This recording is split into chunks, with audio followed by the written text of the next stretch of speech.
Saf hırsız ile uyanık ev sahibi. Günlerden bir gün hırsızın birisi arkadaşlarını da alıp soygun yapmak için zengin bir adamın evinin çatısına çıkmış. Ev sahibi ayak seslerinden hemen çatıda hırsızların olduğunu anlamış ve yatakta uyuyan hanımını uyandırıp ona şöyle demiş: "Hanım, şimdi sessiz ve sakin ol.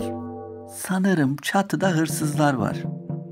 Sana işaret ettiğim zaman hırsızların duyabileceği kadar yüksek bir sesle beni uyandır," demiş. Eşi biraz şaşkın, biraz da uykulu bir şekilde niye uyandırması gerektiğini sormuş. Adam, "Beni uyandıracaksın. Bu kadar malı nereden bulduğumu, nasıl kazandığımı soracaksın. Ben de gece vakti bunun sırası mı? Yat sonra anlatırım diyeceğim. Sen ısrar edeceksin. Daha çok ısrar edeceksin. Tamam mı?" diye karısını tembihlemiş. Bir müddet sonra kadın eşinin işaretiyle onu uyandırmak için seslenmeye başlamış. Kadın adamı uyandırmayı başarmış ve sormuş karısına, "Ne oldu?" Karısı da, "Bu kadar malı nereden buldun? Bu zenginliği nasıl elde ettin? Bana anlatsana," demiş. Adam da, "Ne dediğini anlayamadım. Tekrarlar mısın?" deyince karısı tekrar etmiş. "Bu kadar malı nereden buldun? Bu zenginliği nasıl elde ettin? Bana anlatsana," demiş. Adam da karısına, "Gece vakti bunun sırası mı? Yatalım uyuyalım. Ben sana yarın anlatırım," demiş. Ama anlaştıkları gibi karısı anlatması için çok ısrar etmiş. Adam da yüksek bir sesle, "Hırsızlıktan buldum. Nasıl olacak ki?" demiş. Bu arada çatıdaki hırsızlar adamın konuşmasına kulak kesilmişler.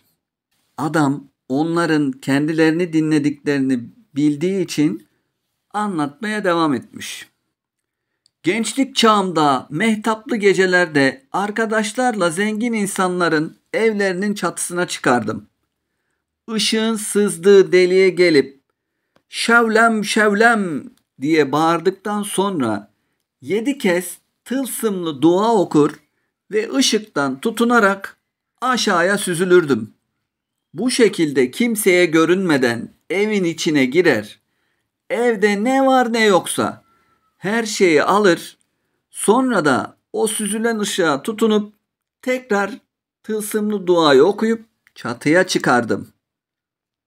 Sonra da arkadaşlarla birlikte hiçbir şey olmamış gibi huzur ve güven içerisinde evimize dönerdik," demiş.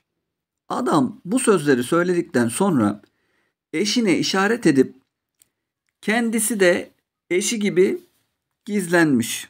Sözleri duyan hırsızların elebaşı yanındakilere dönmüş ve "Yaşadık arkadaşlar, bu gece zengin olacağız," demiş. Ve adamla eşinin uyumalarını beklemeye koymuşlar. Sonunda evde sesler kesilip de evdekilerin tekrar uyuduklarını düşünen hırsızlar evden ışığın sızdığı bir deliğin başına gelmişler. Ve hırsızların elebaşı "Şevlem şevlem" diye bağırıp 7 defa tılsımlı duayı okuduktan sonra ışığa tutunup kendini aşağıya bırakmış.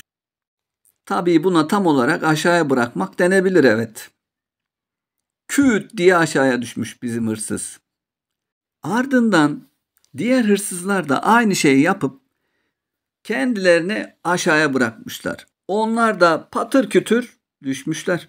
Ancak bizim hırsızların hepsi tepetaklak bahçeye düştükleri için maalesef ağrıdan, sızıdan neredeyse yerlerinden kalkamaz haldelermiş. O sırada yatak odasında gizlenen adam ve karısı hırsızların bahçeye düştüğünü anlamışlar ve adam eline büyük bir sopa alıp bahçeye çıkmış ve elindeki sopayla hırsızları bir güzel dövmüş. Ev sahibi yakasından tuttuğu hırsızlardan birine "Kimsin sen?" diye bağırmış.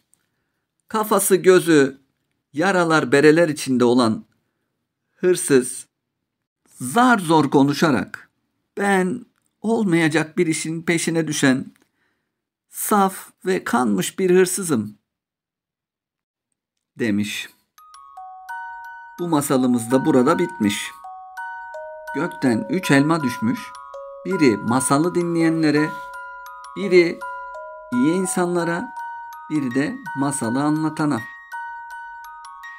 Lütfen kanalıma abone olmayı ve videoyu beğenmeyi unutma.